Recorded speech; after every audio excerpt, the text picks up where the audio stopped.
Mario Cipollini, Il Bello, Il Re Leone, sem dúvida o melhor velocista dos anos 90 e início dos anos 2000. Um homem peculiar e estranho, cheio de carisma e loucura em partes iguais, mas certamente muitos de vocês desconhecem a sua história sombria com o doping que culminou com o seu ano mágico de 2002. Querem saber como um homem das suas características teve a sua melhor temporada aos 35 anos?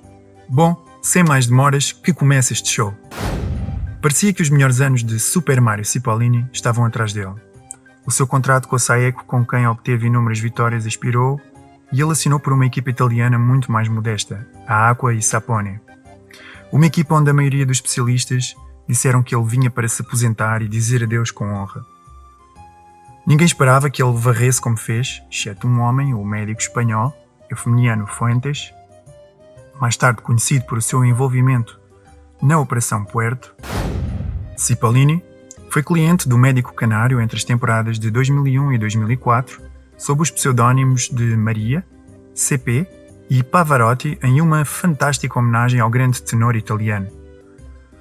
O Rei Leão não se saiu mal em 2001, então em 2002 ele decidiu aumentar o seu doping para níveis insuspeitos.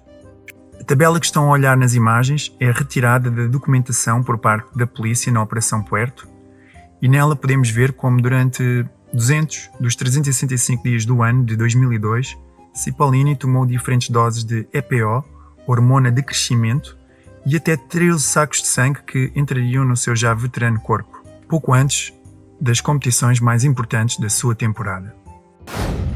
O primeiro grande objetivo de Cipollini foi a classicíssima Sanremo de Milão, na qual ele havia estado 2 vezes no pódio, mas nunca havia vencido.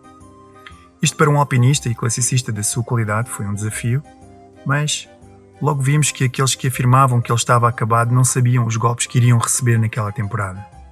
Como se tivesse 25 anos, em vez de 35, o cavaleiro de camisa de zebra fez o seu caminho através de sprinters da qualidade de Eric Zabel ou do campeão gringo Fred Rodrigues e venceu com tanta facilidade no sprint da Via Roma que teve tempo suficiente para levantar os braços e mostrar a extensão do seu tremendo corpo, como faria mais tarde em numerosas ocasiões durante toda a temporada. Cipollini tinha ganho o seu primeiro monumento aos 35 anos e sabia que o melhor ainda estava por vir. Depois de terminar em nono, no Tour de Flandres, como grande especialista em paredes empedradas que era, semanas depois ele deu-nos uma exposição em modo druida para a história no Wevelgem de Grande, uma competição que ele já havia vencido 2 vezes no início dos anos 90 e que para os especialistas é o 6º monumento do ciclismo. Após uma estadia na Holanda para reabastecer um saco de sangue no programa UFF Fuentes, Cipollini permitiu que um grupo de separatistas perigosos escapasse naquele dia, incluindo o companheiro de equipa de Lance Armstrong nos Estados Unidos, George Hincapie. Na subida do Camel, Mario Cipollini e os seus quase 80 kg de peso atacaram como se fosse o próprio Tom Boonen e subiram para apanhar os fugitivos. Mas não foi só isso.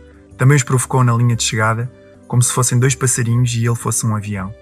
Ele superou o mesmo Fred Rodrigues da Milan-San e Hincapie com tremenda facilidade, alcançando a sua primeira vitória em um clássico após 9 temporadas e pronto para um dos seus principais objetivos da temporada, o Giro de Itália. No Grande Tour italiano, Cipollini era simplesmente invencível. Enquanto o seu amigo Marco Pantani lutava contra demónios em cavernas sujas, o nosso favorito Pavarotti conseguiu nada mais e nada menos do que a vitória em 6 etapas. Cada um dos vales que aconteceram na competição e, claro, o Maglia Ciclamino, a camisola de pontos tão preciosa que ele não tinha conquistado por 5 temporadas. Ele tinha 35 anos e o seu desempenho foi melhor do que quando dominou os sprints no Tour de França, ao qual ele não foi.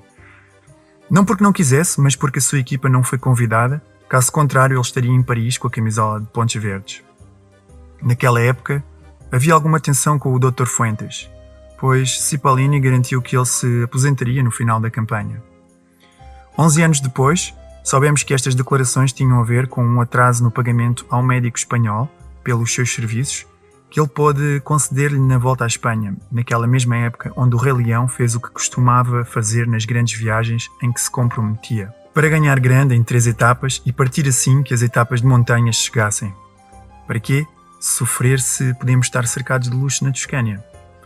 Lá, junto com o seu treinador italiano Davide Bellerini, ele prepararia o grande objetivo do seu ano meteórico, o Campeonato Mundial de Ciclismo.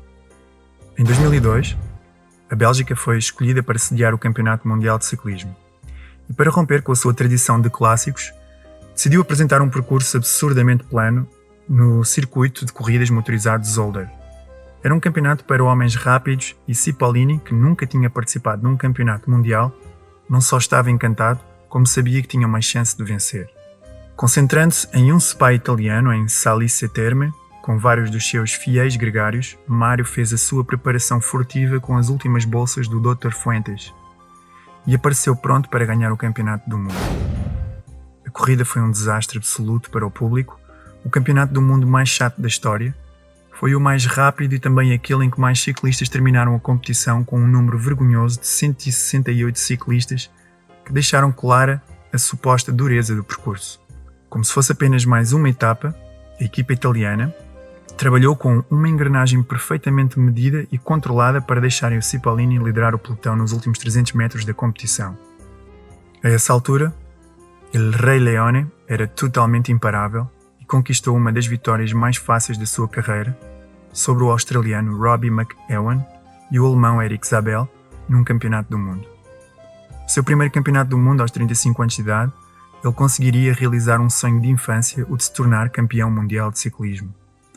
O seu ano foi tão bem sucedido que terminou com ele a ganhar a bicicleta de ouro, que o credenciou como o melhor ciclista do ano. 9 anos depois, todos nós sabíamos porquê. Até hoje, Cipollini ainda nega a sua relação com o Dr. Fuentes, apesar das evidências mais que óbvias, presumivelmente porque ele continua a viver do ciclismo e dos sucessos daquela temporada de 2002. Espero que tenham gostado desta história, tanto quanto eu gostei de contá-la. Vemo-nos na próxima. Tchau!